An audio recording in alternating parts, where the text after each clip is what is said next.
Hello and welcome ladies and gentlemen to a new video on my channel. Today I will continue the Vita Carnis series. Today's video will be containing the mini law of the Vita Carnis, because as you remember in the past videos, they were at the end of every second or third video there was a very short little clip of a short story, let's just say, and the short story tells us actually the law of Vita Carnis how. And today's video will explain this. Today's video will explain the mini law, because we will need that before we start with season 2. And yeah, without any further introductions, let's get into the video. So, once there's a story about royal family, a queen, a king, and a princess. We can see that they all are, let's just say, made from dark matter. Yeah, we can really see their face or their body. So they are just human-like entities, but they look like just Garou from One Punch Man in his prime.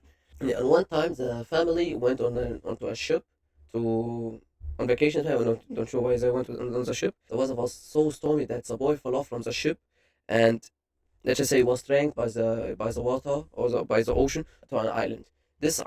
On this island, he found a cave and went into this cave and used all of his power, because the royal family or the family had supernatural powers, and he used all of his power to make a barrier around himself so he could get some sleep to regenerate his power and so.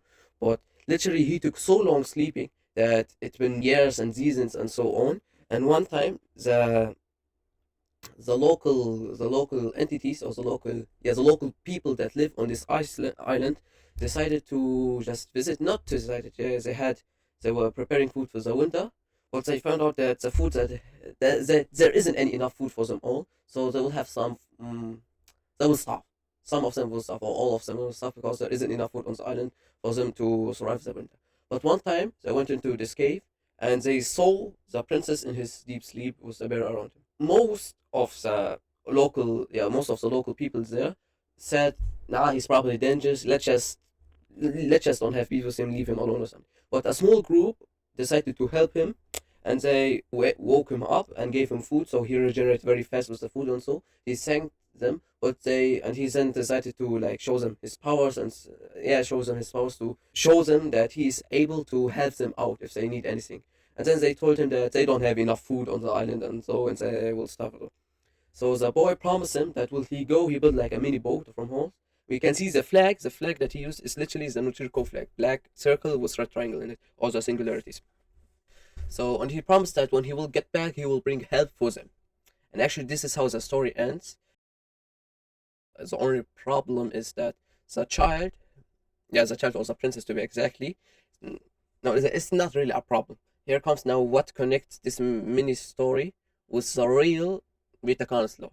So we think first that the prince is probably the singularities, or the prince is the singularities. The humans are we, like not the local people on this island are them, or as I said, and the local people on the island they on the island are humans, and the local people on the island are humans. We are we humans. The small amount of people, and the small amount of local people that decided to help him out were actually the court or whatever, or let's just say the corrupt Canadian government or whatever people who worship the singularities and the Vita Carnis entities. And so the reason is here exactly. We humans found out that the Vita Carnis series and the singularities are, or most of us humans thought that this was dangerous and we should leave them alone. But for some reason, the court saw them as a holy power, and they helped the singularities, and the singularities gave us back, they thanked us by giving us the crowds. We know the crowds are very, they played a very important role in the ecosystem of nature. So if they disappear suddenly, the natural ecosystem will just bounce off and will be unbalanced until it will be back. Because before the cross it was normal and better, but with the cross it was even better. So we will just get back. We will just be like today's life. So the problem with the cross was that, as we know, they are the spawn point of trimmings, harmless to be honest.